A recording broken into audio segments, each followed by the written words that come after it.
The hotel room that prints receipts at 17 amperes. M. The first night, the receipt printer woke her. It coughed once in the dark, warmed its little brass roller, and began to spit out a strip of thermal paper that glowed faintly like a cigarette behind cupped hands. The room clock said 2:17 in pale blue digits. Vesper Klein lay very still in bed 5B at the Scissortail Hotel, a brick-walled midtown remnant on North Boston Avenue in Tulsa, Oklahoma, and listened to the tiny buzz and chirp as the machine printed, paused, and printed again, as if it were resuming a conversation it had been having without her for years. Before we begin, tell me where are you listening from and what time is it there? She had checked in late after a client dinner that went long on promises and light on dessert. The year was 2019, early November. The air outside clean after a narrow band of rain slid through, and the sidewalks shone like varnished stage floors. Vesper was 33, a freelance systems tech who patched networks for small hotels that couldn't afford to be down and couldn't afford to hire someone full-time.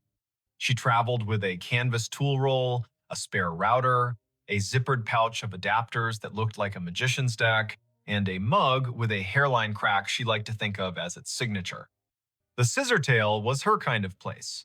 A lobby with a brass bell that had learned restraint, a front desk shelf of paperback mysteries for the taking, a night auditor who watched the door like a friend watches a house while you're out of town. He'd been the one to hand her the key card and the 2-page Wi-Fi map, Quill Penner, printed on a plastic badge, as if the name might be borrowed for the night. Night auditors aren't chatty by design, but Quill had leaned forward when she asked for the room farthest from the elevator. He'd said 5B is quiet most of the time, then paused, weighing whether to add something. He didn't. He pointed at the coffee station and said, "The cinnamon packets are the good ones." The printer sat on the desk under the window, small and stubborn, the kind of ticket machine you see in diners and old theaters. No USB cable trailed from it, which made Vesper grin in the dark because devices without visible leashes are both a challenge and a dare. The narrow receipt paper advanced in 2-inch bursts. The room smelled faintly of dust and citrus, the ghost of cleaning solution, and something else warm plastic maybe, or the metallic tang of heat on a coil. She slid out of bed, toes finding the rug, shoulders remembering every winter morning she had reached for her hoodie before her thoughts. The window showed a slice of downtown in sodium yellow, a parked truck with a tarp that breathed a little in the wind, a streetlight haloed just enough to be kind.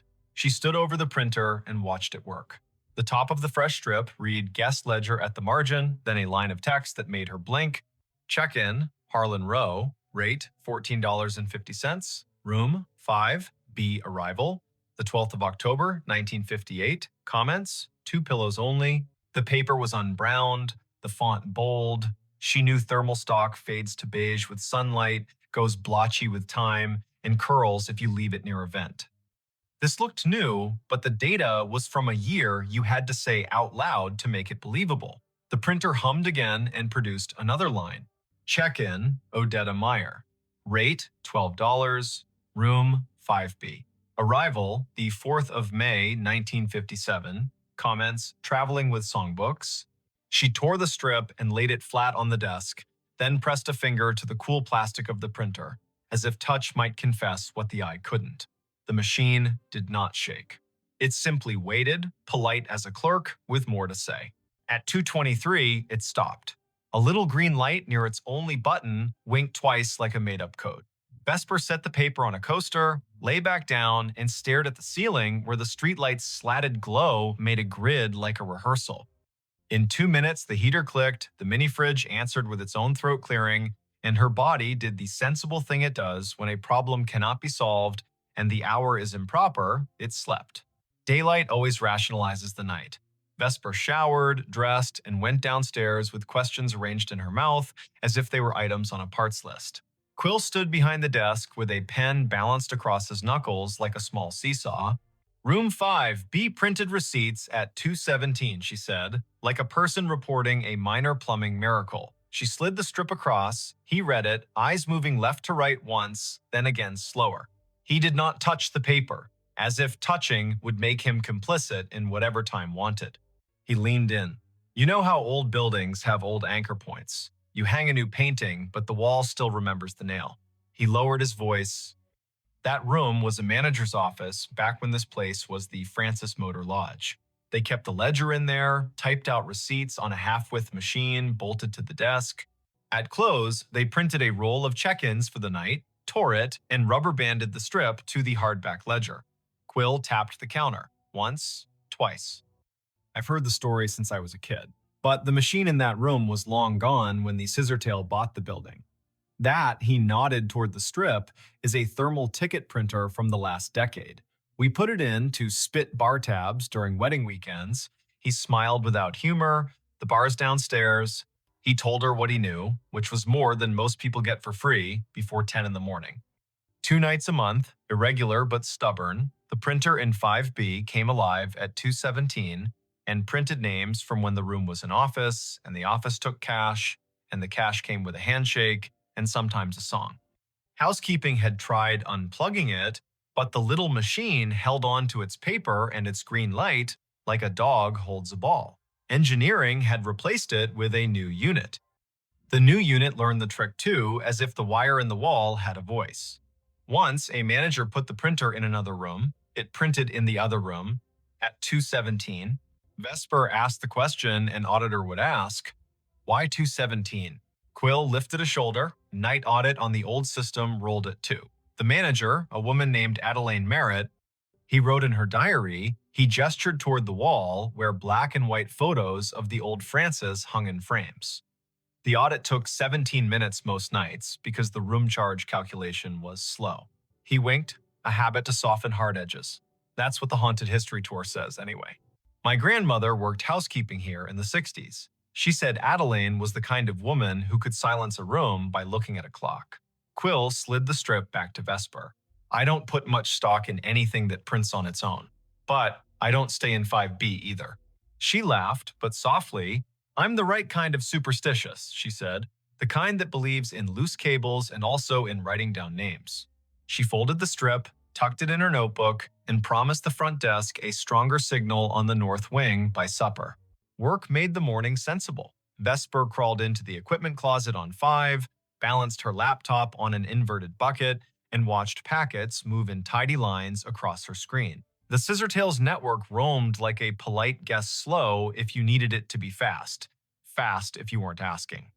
She pushed a firmware update, tuned channel widths, stood on a chair to re-angle a ceiling antenna the way you point your head to listen better. Lunch came from a food truck with a chalkboard menu and a line that made the air smell like cilantro and good intentions. She ate on the loading dock, the sun finding her cheekbones and telling her to stop worrying about things no one pays you to worry about. The second night, the printer coughed at 2:17 on the dot. The room's clock, which she had not trusted since it flashed 12:12 after she plugged her phone charger, matched her wristwatch exactly. The printed strip listed names, again, 5 this time, each with a rate that made the era plain. Miguel Corrado, Della and Sten Bay, Bellamy H. Cross, Traveling Sales, G. Whitlow. The comments field sometimes added a phrase that felt like a quotation. Traveling with songbooks, baby sleeps light, keep the radio low. She tore the strip and laid it beside the previous one. The heater ticked its approval. She sat cross-legged on the rug, laptop open, the printer's power cord draped across her thigh. If it's a room ghost, she murmured, it should ignore me. If it's a network ghost, I may as well listen. Her laptop saw the printer as a simple thing on the subnet, a networked ticket device with a default login and a queue history that should have been empty and wasn't. Vesper scrolled. A job log rolling back months logged exactly 2 entries each night with the flag source, Legacy. Someone had written a silly little module into the Scissortails aging property management system, a module that echoed old file structures for nostalgia tours during October. She'd seen that kind of thing done for fun. But this module contained descriptors she didn't recognize. Ledger spool, carriage return key, ribbon jam. These were words from a different machine. The audit program triggered at 2. The ghost queue called itself at 2:17. She checked where it pointed. The path wasn't a path, it was a device ID that didn't match any modern naming scheme. She pinged the device. No answer. She traced the MAC. The vendor code came back to a company that died before the internet had central registration. That made her skin feel too tight. In the morning, white coffee cups clacked, and the lobby television played low, the weather woman pointing at a band of storms where storms like to form. Vesper asked Quill if there were schematics for the old building. He pointed to the office behind the desk. Ground plan framed on the wall. Maybe useful. The hotel had been two buildings stitched at the seam. The Francis Motor Lodge on the east, a narrower annex that used to be a savings bank on the west, joined by a flyover corridor at 3 and a clumsy arch at 5. Room 5B sat where the old bank manager's office once had been, according to a penciled note at the edge of the plan. There, a scrawl, printer niche, in lighter pencil, spare line to basement. Quill warmed to the problem the way night auditors do when daylight invites them to be citizens. He called maintenance. A man named Orson arrived in a polo with his name stitched in blue and a toolbox that had its own opinions. Together, they moved the desk in 5B 6 inches and then 3 and exposed a painted-over conduit hole at the baseboard with a thumb-width chase running down into the wall. Orson whistled between his teeth. That's no Romex. That's armored cable from a generation that believed steel could keep time. He tapped the baseboard with the handle of his screwdriver. It answered with the hollow ring of an old closet. In the basement, they found the closet where the spare line went to not exactly die. The air was colder down there, humid the way the past is humid. A metal cabinet stood against the wall, padlocked, a gray panel humming like a neighbor practicing scales. Orson tested the lock with a pick he swore he hadn't lost. The door swung open.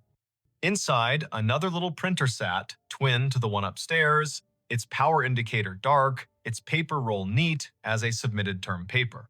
A thin cable ran from a bracket down into a conduit box with 2 stories to tell. One was modern CAT cable, patched to the scissortails switch. The other looked like fabric-insulated wire on lead. Orson touched it with reverence and withdrew his hand. You shouldn't be alive, he murmured to the box. Then he turned to Vesper. Want me to pull the breaker for this room tonight at 2:15? See if it stops. She shook her head before she quite knew why. The motion felt rude. Let me listen once more, she said. Then, if it's a loop, we cut it. The third night, nothing is supposed to happen. Patterns prefer 3 as a way to make you distrust them. Vesper made tea in the room kettle with the cinnamon packet Quill had sworn by. She texted her brother a photo of the printer and a caption that read, Haunted Bar Bill. And he sent back the shrug emoji that meant, I love you, but weirdness is your brand. At 2:17, the printer began, but this time the sound rode a breath of air cold enough to raise her arm's small hairs.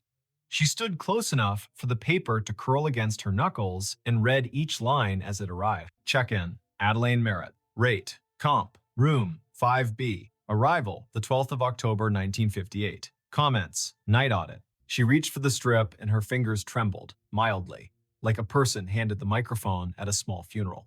The machine whirred without printing for a count of 6, then resumed, the font just a touch lighter.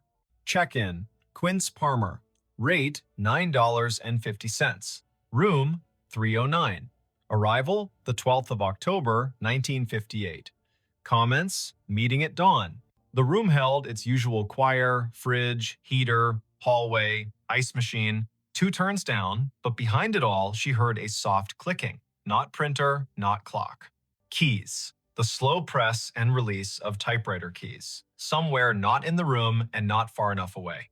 She froze, because freezing is a way of letting more senses work. Her body made itself a listening instrument. The keys whispered. Again, 3 strokes. Pause. 2. The printer spit a final line. End of ledger. Prepared by A. Merritt. Time, 2:17 amperes, M. Vesper did what the body asks. She sat on the bed with the strip in her lap and waited for her breath to level. It did.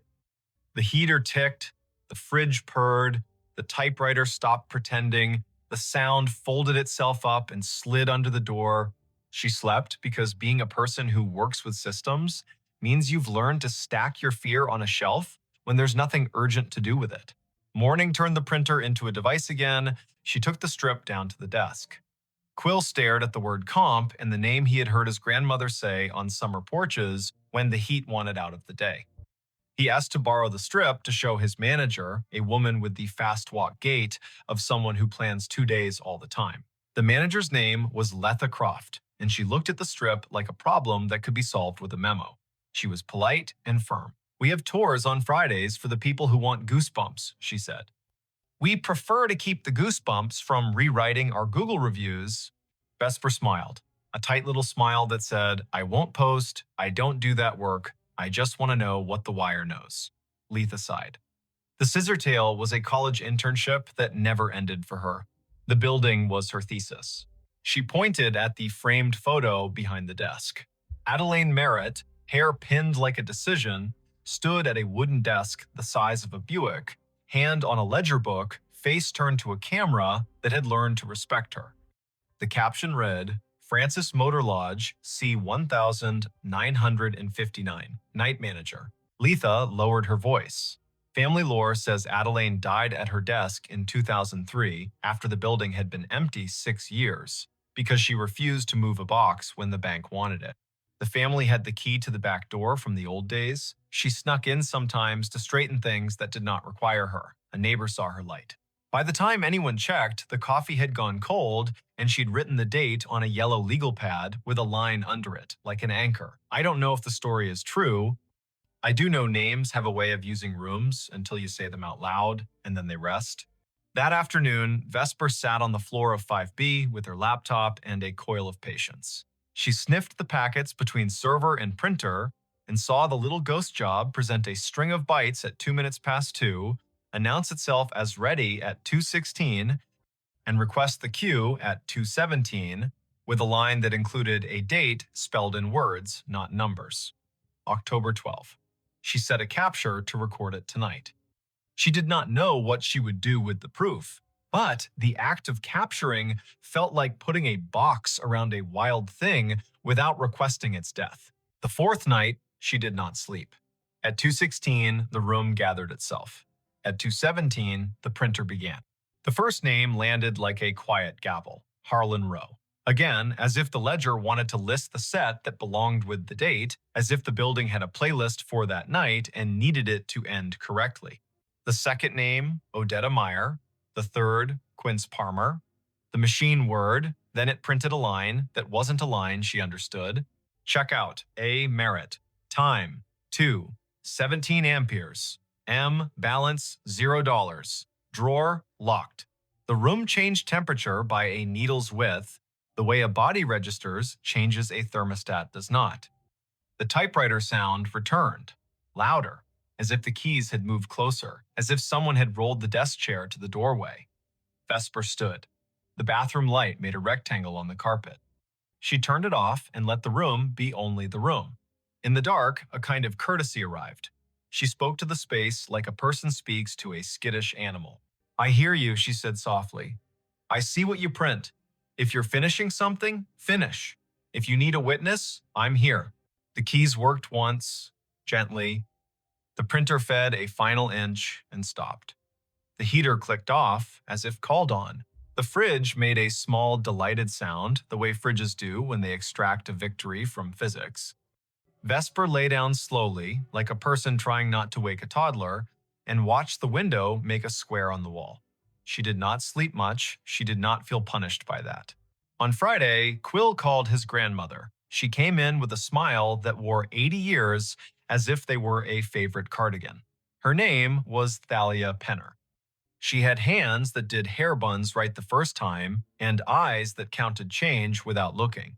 She stood in 5B and curtsied to the air, lightly, like a joke only the past finds funny. She pointed at the baseboard where the printer niche had been long before this printer knew it was one.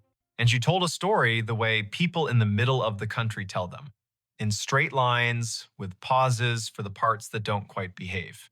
Back when the Francis was a stop on the oilfield run, she said, Adelaine kept books for men who couldn't read receipts and kept rooms for women who didn't need to be asked why they traveled alone. She printed the audit every night, tore the strip, tucked it under the ledger ribbon, and locked the drawer. Her niece said she was proud of how long she could do the math in her headroom tax, city tax, discount for the flood man whose boots never dried. When the hotel closed in 1997, Adelaine kept a key. In 2003, she came in one last time to make the numbers even. She wrote the date, she drew a line. She put her hand to her chest like she was looking for a pen and fell as neat as folding a shirt. The firemen took 10 minutes to arrive. I put flowers on the door, and then the bank put a new lock on the door, and then time put dust on the lock and years on us all. Thalia reached out and touched the printer as if it were the hem of a dress in a department store window. Adelaine believed in drawers that closed, she said. It sounds like over again at 2:17, she gets to do that part, finish the roll, tuck it in, say goodnight to accounts. She is the kind of woman who would find that worth doing. Vesper spent Saturday building a workaround that no manager had asked for and no ghost could be fooled by.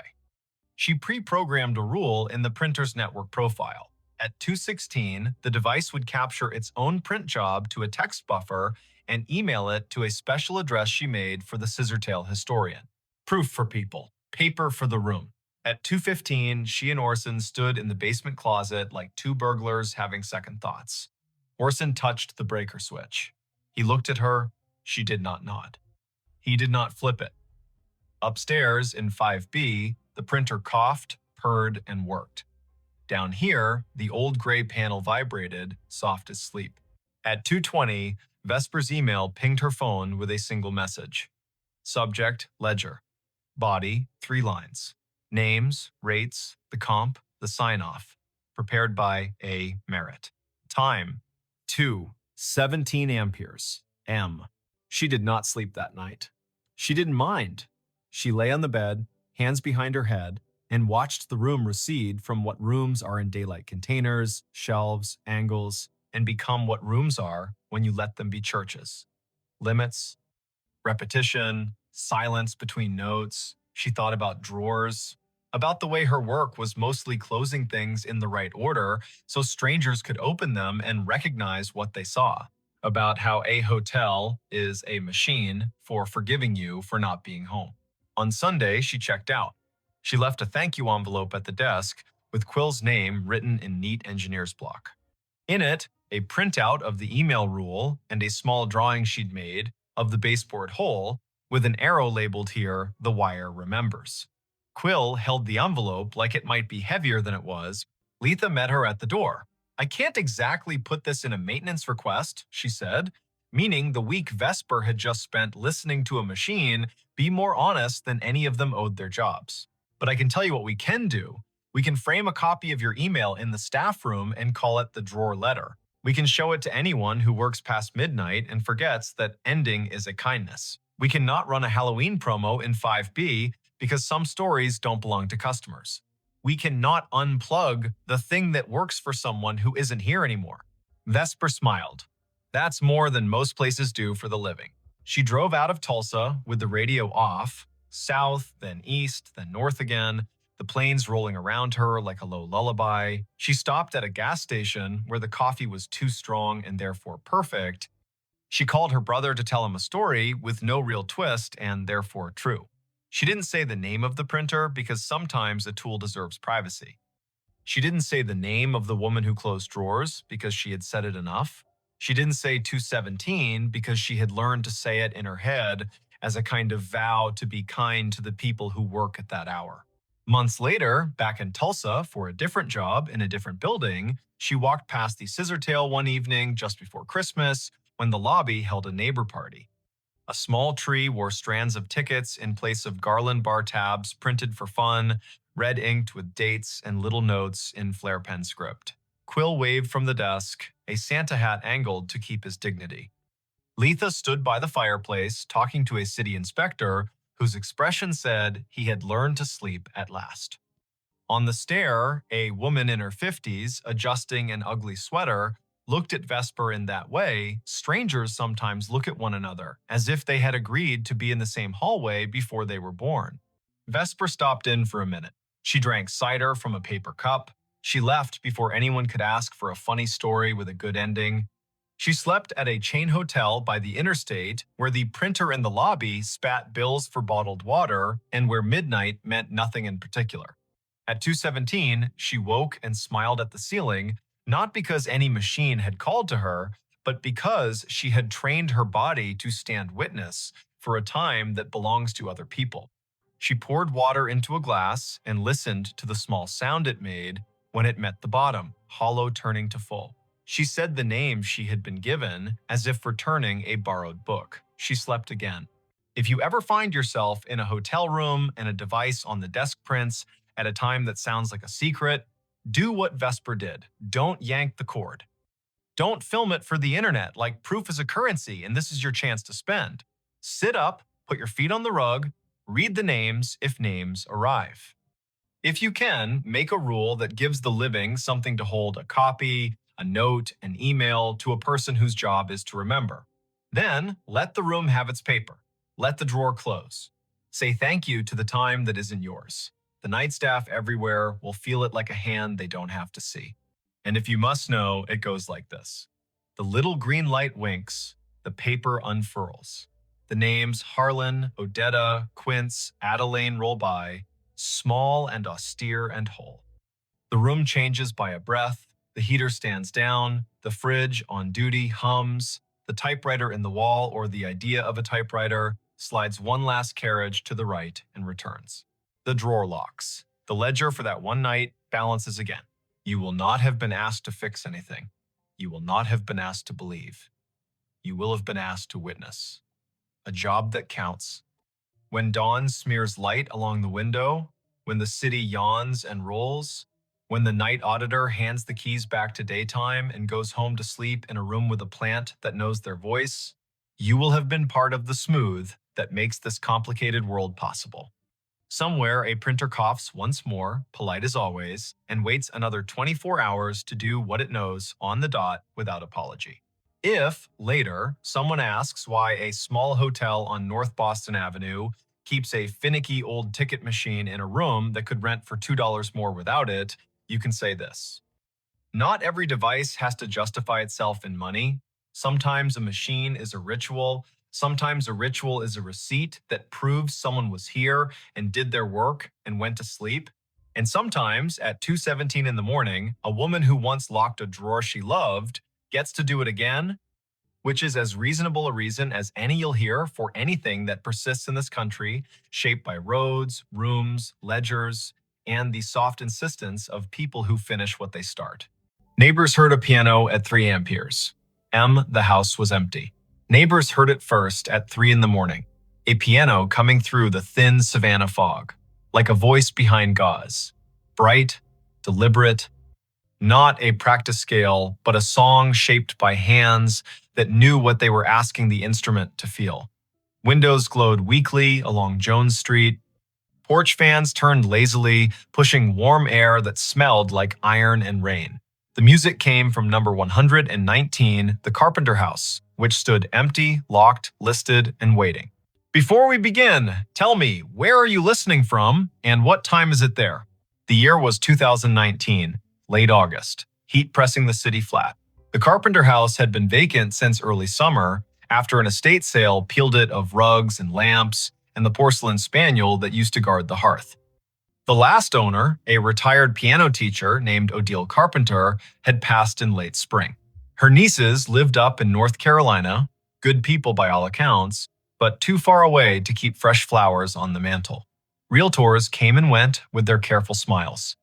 Contractors measured crown molding and murmured about old wiring. But at 3 in the morning, the house was nobody's, and then very suddenly, everyone's. Caius Mercer lived across the street in an apartment above a bookstore that smelled like paper and cedar oil. He was 37, a sign painter by trade, a listener by habit. At 3:02, he stepped onto his balcony with a glass of water and a small, unreasonable hope that the sound would be a radio left on in a passing car. It wasn't. It had the weight of wood and felt and string. It had the soft, percussive bloom that only happens when hammers strike and then get out of the way.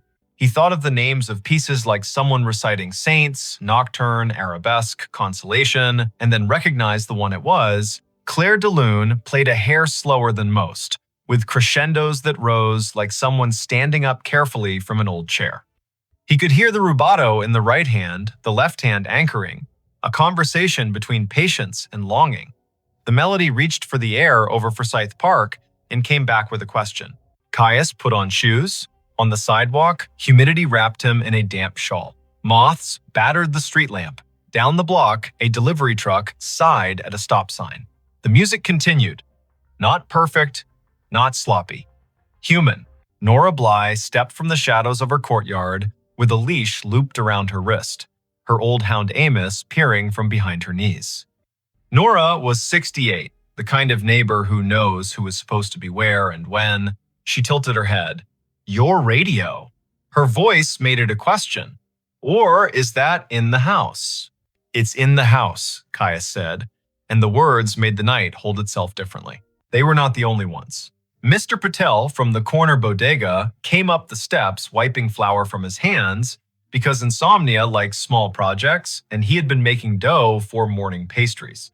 On the second floor of a yellow clapboard place, a girl in a college sweatshirt cracked her window and frowned. An Uber drifted past and slowed. Even the driver leaned, listening. At 3:08, Nora called it in. She had a way with dispatchers, polite, precise, impossible to ignore. House is listed vacant, number 119 Jones. We have audible music consistent with a live piano. We are gathering out front. Please send a unit to clear the property. She gave her name, spelled it, gave her number, spelled it, and ended the call with thank you in a tone that made the words into a promise. 2 patrol cars rolled up at 3:17. Blue lights turned low so they watched the houses in a suggestion instead of a demand. Officer Malik Rhodes took the steps 2 at a time, his hair braided neatly, a scar like a grace note at the corner of his mouth. Behind him came Officer Lori Fenwick, steady and compact, the kind of person who never lost track of where the nearest door was. They paused at the front door. The music did not pause. In the short stillness between measures, you could hear the damp city breathing. Let me try the realtor box first, Fenwick said. Odil's nieces had left a lockbox hooked to the iron rail. Fenwick called the on-call number posted on the yard sign, woke a man named Barrett, whose voice came up out of sleep like a diver out of deep water, and got the code. She opened the box, palmed the key, glanced at Rhodes. He nodded. She unlocked the door. Inside, the air moved in waves. The foyer smelled like lemon oil and old paper. A staircase curved up like a question mark.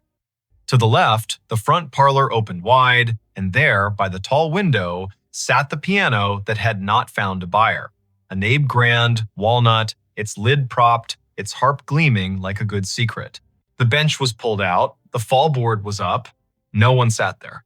But the song did not stop. Rhodes stepped closer, palms open, as if approaching an animal. Fenwick circled wide, eyes on corners and thresholds. Rhodes leaned and looked under the body of the piano the way a child looks under a bed. Empty. No pedals depressed. No one hiding. The music flowed with the serene confidence of someone who had forgotten to be afraid. The keys moved. Not all of them, just the ones the melody asked for, but they moved as surely as if struck by fingers. Rhodes watched a middle C rise and fall. He put his hand near the key, not touching, feeling only the movement of warm air. He swallowed. His throat made a sound like a small door closing. Player mechanism, Mr. Patel whispered from the doorway, half hopeful. Some have rolls hidden in the belly. Rhodes eased the bench back with his shin and lifted the front panel below the keys. Inside, felted hammers, whips, jacks, springs, everything that makes a grand, no motor, no roll. No belts, just the old generous mechanics of wood and intention. He let the panel fall softly back into place. The music reached the place where the melody thins into light. Fenwick walked the ground floor with calm hands and an efficient gaze. Dining room empty, kitchen empty, pantry empty, back door closed, latched, chain intact, powder room lonely and clean. Upstairs, a short hall with 2 bedrooms and a study. She went up. Caius waited in the foyer, pulse in his wrists. The house sighed the way old houses do when strangers put weight on old boards. A ceiling ticked. Somewhere a pipe tapped. The piano did not care. It turned a corner into the passage that always lands too beautifully, and Caius felt something behind his ribs try to stand up. Fenwick returned. No one, she said. Windows latched, closets filled with air and dust. She cut a look at the instrument. The song decelerated like a train entering a station and came to its hush of an ending. The final chord hung and softened and then quiet. They all stood there for the kind of moment that takes its shoes off before it enters a room. Savannah shifted outside. Moths performed their soft violence at the glass. Across the street, a cat made a decision and took it back. Rhodes ran his hand along the piano's cheek as if it were a horse. He said, "I'm going to log this as an unsecured property check. No suspect found, no damage, no sign of forced entry. We'll notify the realtor to have a locksmith rekey and to secure the back windows." He looked at Nora. "We can sit on the block a while. If it plays again, call." Nora nodded. She had that way of nodding that promises she will do more than that.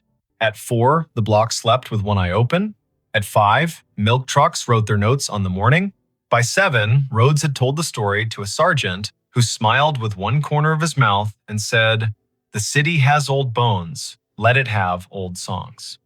By 11, Barrett had a locksmith on a ladder checking sashes and pins.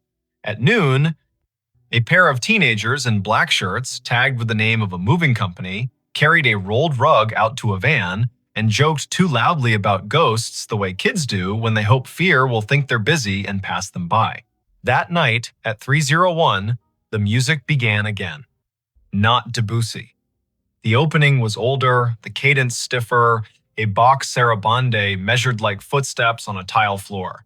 Slow, precise, inevitable. Neighbors emerged as if called by the same small bell.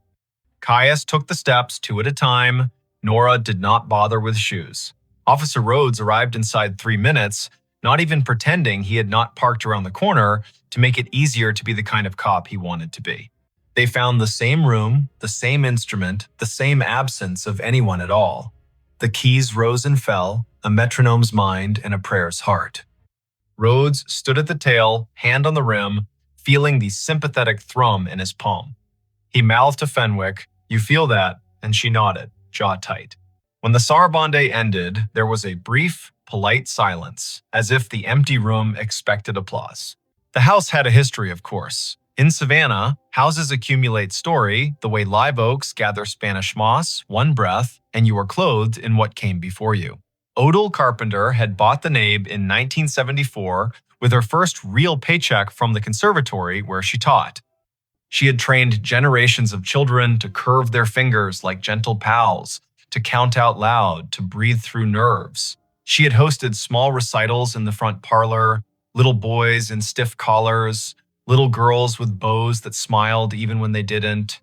Caius knew this because in the weeks after the second night, he took to visiting old Mrs. Beaumont on the next block, who had been Odile's friend since summer dresses cost less than a bus ticket. He brought her ginger tea, she brought him names. Odile did not marry, Mrs. Beaumont said, with the complicated pride some women use to say a woman chose herself. Odile did not need to. She kept afternoons for students and evenings for pieces she wanted to meet again. If you heard music after midnight, it was because her mind had decided to go walking and her hands did not want her to go alone. Caius asked about family, about nieces, about anyone who might have keys. Mrs. Beaumont leaned back. The nieces did right by her. But Odile's real legacy is in the wrists of children, who can now make a room ask for mercy. She smiled. If the house is playing at 3, maybe it's just remembering how to talk. The third night brought rain hard enough to erase chalk from sidewalks. The piano began at 3:04 with something American Copland, maybe open and upright as a prairie. The left-hand octaves came like fence posts along a road. Rhodes stood in the hall, dripping on the polished heart pine, and felt the hair along his arms think the thought it thinks before it stands. The sound was too clear, too present, to be a speaker hidden somewhere. He pressed his ear against the underside of the keyboard, reckless and gentle all at once, and listened there. He heard woodworking, felt creak and give. He pulled back and swallowed rain. Fenwick called the lab, not because lab techs solve hauntings, but because she trusted men and women who make their living saying, "This is a fact and this is not." The lab sent a sound engineer on the 4th night. He arrived with a small case and an undramatic face, set up microphones, and mapped the way the sound bloomed in the room. He traced it like a weather system. He shook his head, not unhappily. It's a piano, all right. It's hammers striking strings. The waveforms don't lie. He gestured at the action, the fallboard, the keys. If it isn't a person, it's a mechanism I have never met. You'd think it was a player, Mr. Patel offered again, stubborn as a superstition that used to keep you safe. But where's the roll? Nora crouched and put her palm flat on the bare floor in front of the lyre, breath held like a child listening to a secret inside a seashell. She looked up. Feel that. They all did. Not a vibration exactly, more like a miniature version of thunder when it is far and polite. As if the house were a body with a heart beating very, very softly. Caius began to arrive early, at 2:45, with a folding chair and a thermos. He took notes in a small pad he used when hand-lettering menus for restaurants. Tempo, piece, weather, number of listeners. He discovered that the set lists, if that is what they were, made a kind of sense. DBC the first night, liquid and moonbitten, Bach the second, exacting and austere, American the third, shoulders back. On the fifth night came Chopin, a nocturne in E minor that stepped like someone finding their way through their own house in the dark without turning on the light. On the sixth, Satie, that famous gymnopédie that sounds like someone remembering a conversation and only later realizing what they should have said. On the seventh night, the piano did not play. At 3 o'clock, the block held its breath, and then, shy or wise, let it go. Caius packed his chair, embarrassed at his own hope. Nora turned on her porch light and then, half smiling, turned it back off. The realtor, nervous about liability, scheduled a full inspection the next day. A structural guy with hands like shovels walked the joists and hummed. A piano tech from Tybee Island arrived with a satchel and a reverence. He took the action apart and laid its bones gently on a quilt. He showed them the jacks, the whippins, the flanges. He pressed dampers against strings, counted, and pronounced the instrument healthy for its age and history. He found only one oddity, and it was not mechanical. Tucked inside the case, caught between the soundboard and a brace, was a small envelope the color of tea. It had been there a long time. On the front, in Odil's hand. For the person who hears it, the room forgot how to breathe for a second. The piano tech handed the envelope to Barrett, who handed it to Nora, who looked at Caius and then at Officer Rhodes and said, "You better." Caius opened it. Inside, one page in a tight old-fashioned script. "If you are reading this, you are listening," Odile had written. "If you are listening, you may hear what most houses forget to say out loud. I have taught many to count. I have taught some to sing. I have failed some and forgiven myself slowly. I left the piano because I could not bear the idea of it being lonely if I took it somewhere that did not know this air. If it plays when I am gone, let it. If it stops, let it rest. I have, in the middle of the night, heard keys move under my hands without me having asked them to. I have believed this was grief, and then believed it was kindness, and then believed it was just the way wood remembers being a tree. If you must name it, call it practice." The letter ended with a short list of pieces she loved at 3 in the morning and a small instruction in parentheses that was not, in fact, written with those marks, but with Odile's own delicate dashes. "Leave the north window a finger's width open when it is not raining. The instrument likes to hear the live oaks whisper." That night, clouds flew low, too hurried to stay. At 2:59, Caius propped the north window, only a sliver, just enough for the air to acknowledge the room. At 3, nothing. At 3:01, the first notes of the Goldberg variations rose and unbuttoned the dark. Savannah kept her manners. Crowds did not gather. People did not shout or film with the kind of greed that makes things smaller. They sat on stoops with mugs. They stood in hallways with their hands around their own wrists, the way people stand with themselves at wakes. The police came when called, then stayed uncalled. Barrett, the realtor, began to arrive too, not because it helped sell the house, but because he had not known a job could include being present for something that did not ask for money. On the 10th night, a woman in a green raincoat stopped on the front steps and did not come inside. She was in her 40s, hair cut short for hot weather, hands with a musician's map of callous and grace. When the piece ended, a Schubert impromptu that made the room softly astonished, she said, quietly, "Odile?" Mrs. Beaumont, hearing it, came in on Caius's arm and said the name the way a friend says it when the friend is late on purpose. "Juniper Miles," she said, "piano class of 1997, the only student Odile ever called ferocious." Juniper smiled and made a face that admitted both pride and apology. "I left for Chicago and then for everywhere else. I did not come back when I should have. I am here now." She looked at the nave. "May I?" The house gathered itself. Juniper sat on the bench, didn't touch for a count of 5, then set her fingers where they had learned once to listen. She played something that did not need a name, the way warm water does not need a name when you have been cold too long. In the middle of the phrase, a note moved that she had not struck. It came into the chord like a clever friend inserting a joke. Juniper laughed under her breath, cheeks wet, and shifted. The instrument and the woman spoke for a while like people who had promised not to argue and then argued anyway and then remembered why they loved each other. It went on for 3 weeks. Not every night, not on demand. Sometimes the house slept. Sometimes the city rained too hard for even ghosts to be heard. Sometimes a siren ran its thin salt line down the block and the piano waited until the sound had passed. Once, in the middle of a storm that made the gutters spit, it played a lullaby Odile had composed for a boy named Manu in 1986 when his mother was sick and he kept falling asleep on the bench. Mrs. Beaumont recognized it and cried without bothering to hide it. The story found its small, polite way into the paper, 2 paragraphs on page 3, written by a local reporter who understood that fact and wonder are not enemies. The headline used the word mystery because that is the word that lets everyone keep their peace. No one mocked, no one tried to monetize. In a city that sells its own past by the scoop, that was a kind of miracle. On the last night, October arrived dressed as September's tired sister.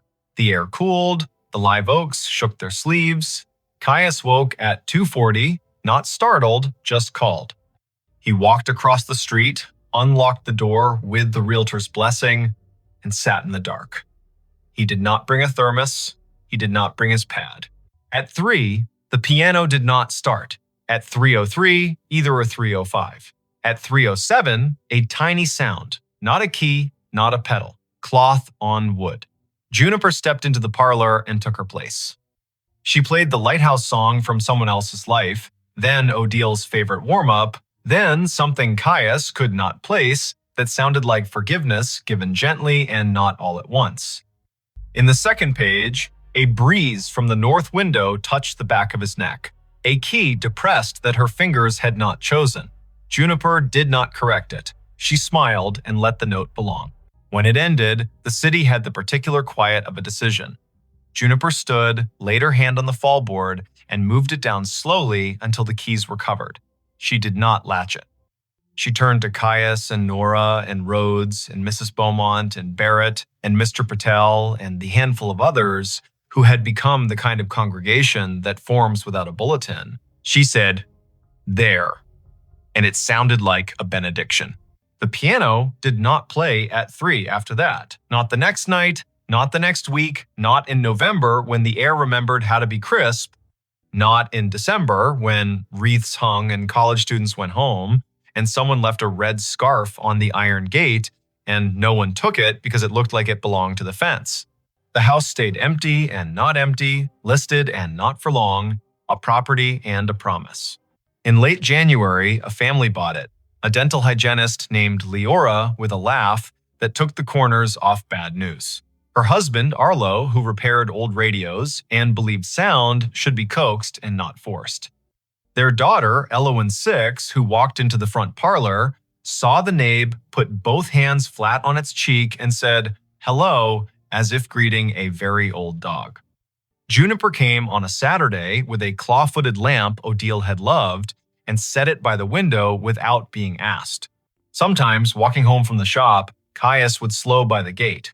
He would hear scales around dinner time, small fingers finding middle C, laughter at wrong notes, the stern patience of a mother counting. Once, later than practice, earlier than worry, He heard a phrase of Debussy float through the sliver of the north window and thought, not possessively, but with gratitude, you kept one thing the way it liked to be. Every now and then, at 3 in the morning, he would wake, because the body remembers the hour it learned to lean forward. He would listen. The city would give him what the city gives: a siren's shrug, a train's whisper, the far scrape of a palm frond on a gutter. He would not hear the piano. He would hear instead that quieter, deeper thing, a house that had been asked to keep a story and had kept it as long as it needed keeping, and then, with good manners and a bow, set it down. If you ever pass Jones Street near 3, look up. Someone might be washing a glass, someone might be turning a page. Someone might be dreaming a tune with their hands open on the covers. And in number 119, a girl might be asleep on the sofa with sheet music like a blanket, the north window left a finger's width open, the live oaks telling secrets in a language no one invented and everyone somehow understands. You could say nothing happened here. A vacant house made noise until it didn't. Keys moved and then they were still. Or you could say a small piece of the world did its best impression of grace and a few ordinary people showed up in time to hear it. Both things can be true. Both are enough. Wherever you are, whatever hour your own house favors, if you hear a song that has no source, let it finish, then wait one breath longer than you think you need. Sometimes, in that extra beat, you will feel the floor answer the air the way a body answers its name. And if you cannot name it, if the sensible part of you demands a mechanism, call it practice. Then stand in the doorway and be the kind of neighbor who listens. The babysitter's last text. Who's upstairs? The text came at 9:58 on a wet Friday in early November, the screen lighting the dim kitchen of a craftsman house on Maple Ridge Avenue in the town of Larkspur, Pennsylvania. The babysitter had written only 3 words, spaced as if she had to force her thumbs to move. Who's upstairs? Before we begin, tell me, where are you listening from? And what time is it there? Her name was Ione Kestrel, a college sophomore who took evening jobs to pay for studio art supplies and a public transit pass to the city. She was a quiet soul with a quick wit, the kind of person who noticed the way rain made halos around streetlights and the way children's laughter changed when they grew tired. 2 kids slept under that roof that night, a 6-year-old boy named Briar and his 3-year-old sister named Lark. Their parents, Rowan and Maeve Harrow, had left at 7:15 for an anniversary dinner at a restaurant by the river. The year, if you need to understand the way phones hummed and doorbell cameras watched, was 2019. The house at 42 Maple Ridge was one of those old American stories, built in wood and memory, a deep porch with a swing that complained just enough to be charming, oak floors that spoke out loud when the humidity changed, crown molding thick as a picture frame. At the back, a narrow staircase rose from the mudroom to a short landing, and then up again into the second floor where the bedrooms sat in a row like well-behaved children. At the top of the main stairs, there was a crawlspace door that had once led to a linen closet and now led to a barely insulated wedge of attic, hot in summer and sharp with cold in winter, the kind of door that makes a welcome thud when it closes and an unwelcome thud when it doesn't. Before the Harrows left, they did all the small, loving rituals. Maeve set out a plate of sliced apples, a bowl of popcorn, and a note that read, "Help yourself to anything except the scotch." Rowan pointed to the thermostat and said the heat pumps kick on if the temperature dips. Fancy house, but the bones are stubborn. He smiled at Ione in the doorway, hair damp from the drizzle, denim jacket dotted with rain. Text us if the storm knocks the power out. Text us if the kids wake and ask for the song about the lighthouse. Text us even if you think it'll make us look overprotective. It won't. At 7:30, the children were bathed, pajamaed, and nestled into beds that smelled faintly of line-dried sheets. Ione read the lighthouse song twice, and the little girl fell asleep with a hand on the brother's shoulder, a tether strong enough to hold a moon in place. At 8, the dishwasher hummed its modest lullaby. At 8:20, the rain came harder, dropping like a handful of pebbles thrown by a polite intruder. At 8:42, the doorbell camera pinged, announcing a raccoon with ambitions. Ione's phone ticked with messages from a group chat, small bursts of jokes and memes. She answered 2 and then set the phone face down, because she had promised herself she would be the kind of sitter who watched and listened. She put a kettle on. She chose a mug with a hairline crack because hairline cracks reminded her of river maps. She stood at the back window and watched the alley, where a single streetlight blew a cone of yellow onto the wet blacktop like a candle someone had forgotten to snuff. At 9:21, a floorboard spoke upstairs. It was not the sound of a child rolling over and not the polite pop of wood releasing humidity. It was a stepped-on sound, slow and weight-bearing, forward and then a tiny, deliberate back. Ione took one breath, then another. The kettle clicked off. The house returned to its normal choir. She checked the baby monitor screen. 2 small forms slept. The greenish night vision painting dreams onto their faces. She told herself she knew old houses. She told herself wind can make timber say things it doesn't mean. At 9:36, the sound came again. Above the kitchen this time, in the hallway between the children's rooms. One step and another. A long pause. Then the faintest scrape, as if someone had scuffed a shoe and then, embarrassed by the sound, tried to rub it out with the sole. The kind of scrape that turns the air thin. Ione lifted the house phone from its cradle because old houses carry old phones like relics. No dial tone because this was 2019 and the landline was a costume. She put it back and picked up her cell. No missed call, no alert from the doorbell camera. She opened the parent's contact, hovered, did not press. First, she would look, she would be careful. She would not give Rowan and Maeve a reason to race home on wet roads unless there was a reason. She climbed the back stairs because they felt less like a stage. Each step was shallow and careful. The rain softened to a hiss. Her breath became a guest she had to host with manners. At the landing, the air grew cooler. She could see down the short hall into the little boy's room, the lighthouse nightlight casting a steerable arc of white. She could see the girl's room door nearly closed, just enough to make a crescent, the way some children like it. She could also see the crawlspace door at the top of the main stairs. It was closed, latch turned. That mattered more than it should have. She waited. Sometimes the house wants to know if you have patience. Sometimes it will reward you with silence. Sometimes it will not. There was a third sound, not a footfall this time, but a breath. Not hers. Not a child's soft, open-mouth exhale, but the kind of breath that pauses at the end like it is tasting the air. It came from the darkness beyond the crawlspace door, except the door was shut. Ione felt the tiny hairs along her forearms confess themselves to fear. She stepped into the boy's room. He slept with his mouth open just a little, lower lip shiny. Good. She stepped to the girl's room. Little Lark had turned onto her stomach, stuffed rabbit tucked under her chin. Good.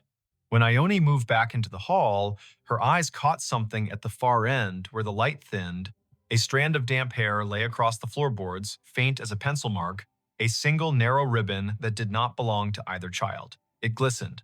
She knelt without thinking and picked it up. Cold. Clean. Long enough to belong to someone grown. She stood up too quickly and steadied herself with a hand on the wall. Her palm pressed into a nail head that had been painted over and sanded down so smooth it felt like a coin. She thought the oddest thought then. If I press that nail in, will the crawlspace door open by itself? She smiled at herself because fear makes even introverts dramatic in their own skulls. She returned to the back stairs, slow and exact, and only when she reached the 4th step from the bottom did she glance at her phone. The time read 9:58. The text she sent herself, as if letting the words exist outside her head could make them smaller, was only 3 words. Who's upstairs? She meant to send it to Rowan. She meant to send it to Maeve. She meant the message as a half-joke with a serious underlayer. But the thumb that had learned to move fast learned the wrong dance. It went to her friend in the group chat, and by the time she realized, the message had already become a tiny flare in half a dozen pockets around town. Her friend replied with, "What are you doing?" and also joking, right? And also put them on speaker. Ione did not reply. She set the phone on the counter face up this time. She took the largest knife from the drawer and then immediately put it back because knives are not courage and courage is not noise. She chose instead a heavy flashlight from the mudroom shelf, the kind that doubles as a hammer. She clicked it on. The beam carved a clean white tunnel along the baseboards. She moved to the bottom of the main staircase now, because if fear wants you to circle, wisdom wants you to cross. The newel post was worn as a handshake. Family photographs climbed the wall. A wedding photograph near the bottom showed Rowan in a blue suit and Maeve in a dress with sleeves that looked like light. Higher up, a picture of Briar in a lion costume, nap-flattened mane, grinning with the sincerity only a 6-year-old can manage. Above that, near the top, a framed landscape. The glass reflected the flashlight beam like a lid. Halfway up, she paused. There was that breath again. Not a cough, not a snore. A breath like someone who had been holding still too long and had to remind their body to keep doing the automatic things. The sound came from beyond the last step, in the shadow to the left, where the crawlspace door Saturday. It was closed, latch turned. She aimed the beam at the brass. The metal showed a fog that had not been there a minute ago, condensation, from a mouth that had exhaled near it. She kept her own mouth shut because you cannot take breath back once it is out. The latch moved. It moved too gently to be gravity. It made the tiniest metal-on-metal sigh. Then it stilled, as if the person behind the door had realized they had announced themselves and decided to pretend nothing had happened at all. Ione's voice, when it came, was not loud. It was firm in the way a music teacher's voice is firm when she asks a child to stop tapping the desk with a pencil. I'm a babysitter. The police are on their way. If you are a neighbor who has made a mistake, this is your chance to leave without me seeing your face. If you are not a neighbor, this is your chance to decide to be one. Nothing moved, but the house did a small thing then. It clicked. A sound traveled through the baseboards from kitchen to parlor like a cricket chirp. The refrigerator compressor had kicked on. The world had not narrowed to only this door. She stepped higher. She brought the beam closer to the latch. She did not touch it. She watched a drop of moisture on the brass slide very slowly toward the handle and then stop, held by a force that did not want to be named. From the children's rooms, nothing. From outside, rain. From down the hall, a draft like someone had opened a mouth to speak and then decided not to. She took the phone, thumb shaking now not from drama, but from the body's strange understanding of scales. She typed 911 and the call went through on the first chime. The dispatcher answered with a first name and a county. Ione told that calm voice her name, the address, the fact of 2 sleeping children, the fact of a locked door with breath behind it that did not belong to the family. The voice said, officers are on the way. The voice said, stay on the line. The voice said, do not open the door. So she did not. She watched it the way you watch a stage when you know the performer is already in the wings. She told the dispatcher every small thing she saw. The latch is fogged. The brass is pitted near the screw head. The paint around the jamb is chipped the way it chips when someone tries to open a door with a butter knife. The dispatcher asked about the kids, and she told her about the lighthouse song because sometimes the answer to a safety question is a story that proves you are paying attention. It took 6 minutes for the first cruiser to roll into the alley, though those 6 minutes ran long like string you cannot find the end of. 2 officers climbed the porch steps, rang the bell softly out of habit, then tried the knob and announced themselves. Ione walked down the main stairs, not taking her eyes from the crawlspace door, unlatched the front door, and stepped back quickly so the officers could enter. Their names were Officer Tamsin Dupre and Officer Hal Moran. They were young enough to still wear the job like a coat borrowed from a bigger relative, and old enough to know when to keep their weapons holstered because children were sleeping. Ione pointed. The hall was framed now by their bodies and the yellow hallway light and the cleaner light of the flashlight. Officer Dupre nodded, raised a hand to let silence accumulate, and then approached the door with a slowness that reminded Ione of a conductor raising a baton before the first downbeat. Dupre put 2 fingers lightly on the latch and did not move it. She bent, eye to the thin seam between door and jamb.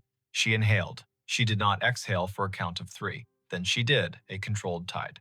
She mouthed one word to Moran. There. Moran moved with that cop-slow speed that reads as kindness until it becomes a tackle. He positioned himself on the knob side. Dupre took the hinge side. They counted without sound. Moran turned the knob and pulled. The door did not open. Dupre drove her shoulder low into the panel, and the old wood decided to be new and gave with a crack that sounded like an ankle breaking far away. The space beyond was small, angled, cluttered, with things families save because they carry stories in them. A fan with no blade, a suitcase with travel stickers that meant Paris had existed once for someone in this house. 3 plastic bins of children's clothes marked in black marker, a broken chair that had not given up, and a person, folded into the angle between floor and pitch, knees under chin, face turned away from the light, hands empty and ready to lie about it. Dupre said, "Do not move." Moran said, "Show me your hands." The person did not show their hands. They lifted their left shoulder like someone about to stand in a narrow coffin, and then realized there was no way to both stand and not be seen. They kept their face turned. A smell came from the small hot space that was not attic smell. It was sweat and wool and rain and a cologne Ione could not name but would recognize for years in crowds and feel a short-lived lightning in her spine. The person finally shifted enough for the light to catch their cheekbone. Smooth, young, the jawline of someone who still believes they can sneak back to the version of themselves that did not make this choice. Dupree reached. The person flinched, then stilled. Moran took the wrists, quick. Plastic cuffs clicked, and Saturday. The person whispered one word so fast and so quiet, it sounded like a sound and not a word. Please. There are nights when a house rearranges what you know about it. There are nights when law and luck arrive at the same time and dress alike so you cannot tell who deserves the thank you. There are nights when children sleep through the loudest noises and wake to the softest ones. Briar woke when Officer Dupre gently asked Ione if the boy had a favorite song she could sing while they stepped this stranger past his doorway and into a world that would be, for the stranger, smaller and heavier. Ione sang the lighthouse song, the boy rolled over, the girl sniffed twice and then reclaimed her rabbit. The name given at the kitchen table later, with the cuffs off and the hands folded around a paper cup of tap water, was Corin Vale. He was 22, a barback at a music venue downtown, a part-time mover for a storage company on the edge of town, a person whose landlord had changed the lock that very afternoon because rent was late again, and who had wandered past the Harrow's house just after 9, watching rain stencil shadows on the porch. He said the front porch light was off, that the back alley light was the kind that made him nervous because it buzzed. He said he had once done a job in this very house, moving boxes after Maeve's mother passed, that he knew the crawlspace door did not always latch if you pushed too hard. He said all this in a way that sounded like memorized lines. Officer Moran left for a minute and returned with a small bag-tagged chain of custody. Inside, a multi-tool with a narrow flathead blade that would fit under a painted jam and lever it without much damage, a pair of cheap cotton gloves, damp, a folded postcard someone had intended to mail, featuring a lighthouse on the coast of Maine and a note written in pencil that read, "We are well, love you, see you in December." The postcard had not been addressed yet. Corin looked at the lighthouse as if it had insulted him. "Why?" Officer Dupre asked. "Are you in a crawl space with a multi-tool?" Corin said he wanted to get out of the rain. He said he saw the back door wasn't fully latched. He said he knocked and no one answered. He said he stepped inside to be out of the weather. He said he heard children and then realized he had made a mistake and was trying to hide until he could unmake it. He said he had not gone near the bedrooms. He said he had not taken anything. He said most lies are just a breath away from the truth if you hold the breath long enough. The doorbell camera proved he had never rung. The back door, which Ione had locked after the raccoon, had not been forced, which meant the multi-tool had met the strike plate and learned a new way to talk. The thin condensation on the latch proved his face had been inches from the brass, as if he were listening through metal to weigh his chances. The damp hair on the hallway floor did not match Ione or the children. It matched Corin. The officers did not say poetry out loud, but sometimes evidence makes a poem whether or not you want it. Rowan and Maeve arrived at 10:28, wind-blown and wet, faces open with fear, and then with the specific relief parents make when they count the number of children and find the number unchanged. Maeve thanked Ione, then thanked Officer Dupre, then thanked the kettle for existing because it gave her hands something to do. Rowan walked to the base of the main stairs and looked up at the crawlspace door and put his hand on the newel post like a man greeting an old friend and apologized under his breath to the house for not knowing it needed him tonight. The rain slowed, the streetlight outside defined every leaf as if auditioning them for a brighter job. Corin Vale sat at the kitchen table and looked smaller and then larger and then smaller again, the way a person does when they realize they have chosen a story they cannot revise. He asked for a lawyer then, as was his right, and the night shifted into a new shape with paperwork and phone calls and the sound of zippers on evidence bags. Later, after the officers had gone and the house had been put back in order with all the rituals humans use to convince themselves the world is knowable, Rowan stood on the porch and stared at the street. A car hissed by, tires whispering on wet asphalt. Somewhere, a train declared itself. He turned when Ione stepped onto the porch with 2 mugs of chamomile tea and the brittle, beautiful calm people make after the danger has taken its hands off their shoulders. He said thank you a dozen ways that did not use the word thank. She said, of course, a dozen ways. That meant I am shaking on the inside, but I am still here. Maeve joined them, the porch light warming the edges of her hair, and the 3 of them stood in a small triangle like a warning sign no one else would read. When Maeve spoke, her voice had a new floor under it. We will change the locks. We will reinforce that door. We will move the postcard basket. We will install a sensor that turns on a light at the slightest motion. We will do the things that let us sleep. Ione nodded and did not say that sleep would come with its own sounds now. The sound of a breath behind a door. The sound of a latch fogging. The sound of a floorboard speaking the truth. There is a detail the police report will not mention because police reports must make simple lines out of crooked nights. At 9:59, after sending the text to the wrong chat and before calling emergency services, Ione leaned her forehead against the cool plaster of the stairwell for the space of 1 heartbeat.